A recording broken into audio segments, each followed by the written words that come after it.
Dostluq insan həyatında böyük rol oynayır. Yaxşı dost insanın ruhunu yüksəldir.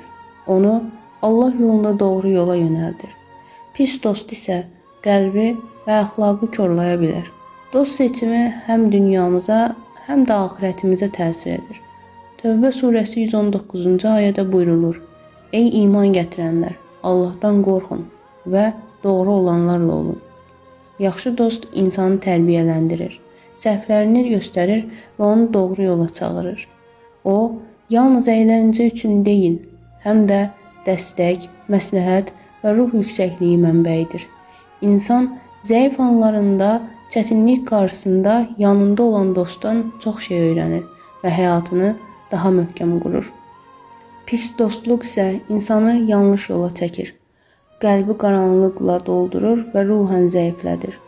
Ona görə dost seçimi diqqətli olmalıdır. Dostluq yalnız sözlə deyil, davranış və əməl ilə də göstərilir. Həqiqi dost ehtiyac zamanı da yanındadır.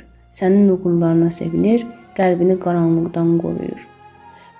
Möminlərin əmiri Əli əleyhissalam deyir: Dostunu yaxşı seç.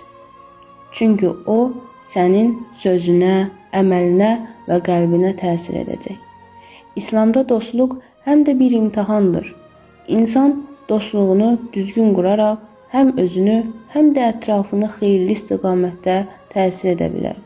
Səmimi dostluq insanın həm ruhunu, həm də gündəlik həyatını zənginləşdirir. Ona Allahın razılığına yaxınlaşmaq üçün imkan verir.